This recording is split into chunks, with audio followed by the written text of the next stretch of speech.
Buat kamu yang lagi cari HP 3 jutaan, nampaknya harus tahu kalau HP yang satu ini tidak akan lama lagi bakal dirilis di Indonesia.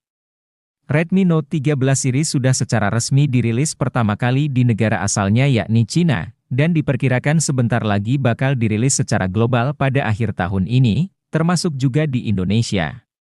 Redmi Note 13 series dirilis menjadi 3 model yakni Redmi Note 13, Redmi Note 13 Pro, dan Redmi Note 13 Pro Plus. Beberapa waktu lalu ketiganya sudah terdaftar di situs sertifikasi TKDN. Nah, berhubung di video sebelumnya kami sudah pernah bahas Redmi Note 13 regulernya. Di video kali ini kita akan bahas spesifikasi lengkap dari Redmi Note 13 Pro yang digadang-gadang bakal hancurin para pesaingnya termasuk Infinix 35G. Hal ini tidak lepas dari spesifikasi yang di bawahnya mulai dari performanya yang udah pakai chipset Snapdragon 4 nanometer. RAM Super 12 GB, hingga kamera yang punya resolusi 200 megapiksel. Nah, untuk tahu lebih lengkapnya segahar apa HP ini, berikut ulasannya untuk Anda. Dan jangan lupa untuk cari HP sesuai kebutuhan kamu.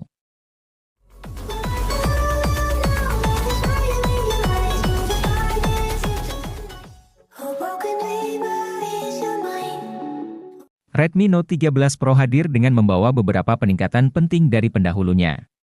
Mulai dari spesifikasi layarnya, chipset yang lebih kencang, kamera lebih mantap, dan masih ada beberapa peningkatan fitur yang akan kita bahas secara lengkap di video ini. Namun, sebelum masuk ke inti jeroannya mari kita bahas dulu tampilan desain bodi HP ini. Redmi Note 13 Pro hadir dengan desain bodi mengotak seperti HP kekinian lainnya. Cover belakangnya terasa elegan dengan bodi yang berbahan kaca. Sedangkan untuk framenya masih terbuat dari plastik polikarbonat. Lalu untuk varian warna yang tersedia udah ada 4 pilihan yaitu ada warna hitam, biru, violet, dan putih.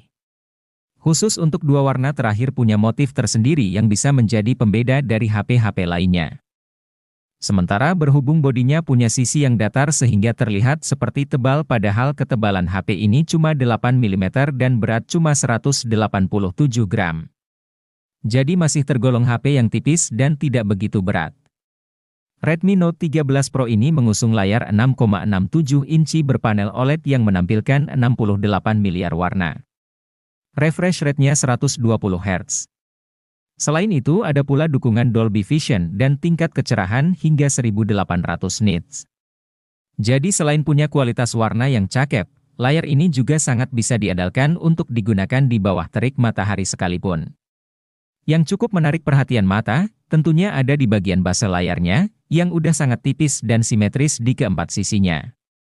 Layar ini menawarkan tampilan visual yang menjanjikan bagi konsumen untuk berbagai keperluan baik itu penggunaan sehari-hari. Untuk gaming, maupun produktivitas seperti ngedit foto maupun video. Enggak cuma itu aja, layar ini juga udah dikasih proteksi kaca Corning Gorilla Glass Vitus, sebuah pelindung kaca kelas atas yang akan menjaga layar dari segala goresan dan benturan.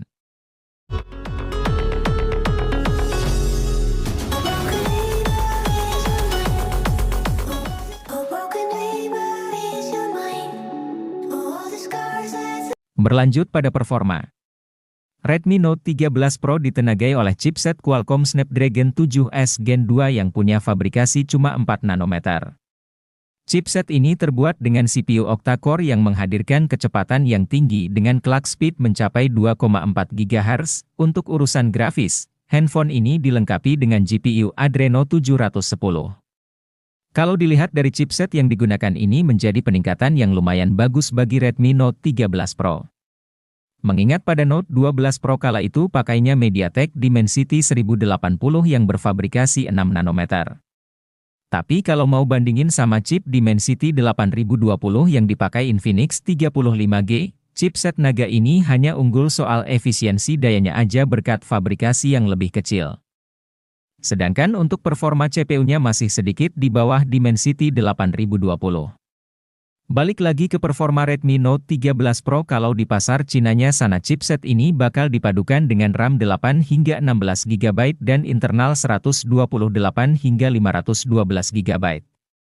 Namun, mengingat Xiaomi di tahun 2023 ini, yang tidak setajam saat di bawah kepemimpinan Alvin C. Nampaknya kalau masuk Indonesia nanti yang tertinggi hanya yang RAM 12 GB aja. Tapi kalau Xiaomi Indonesia berani masukin yang RAM 16 GB, saya sangat apresiasi dan sungkem dulu sama Xiaomi. Namun yang terpenting harganya jangan terlalu tinggi. Nah, tapi juga ada yang kurang, yaitu smartphone ini tidak dilengkapi dengan slot kartu memori tambahan. Jadi nantinya pengguna akan bergantung pada kapasitas memori yang tersedia. Sementara itu sistem operasinya menjalankan Android 13 dengan antarmuka MIUI 14 menghadirkan pengalaman berbeda dalam penggunaan aplikasi, permainan, dan navigasi antarmuka. Apakah ketika masuk di Indonesia nantinya bakal pakai HyperOS terbaru milik Xiaomi?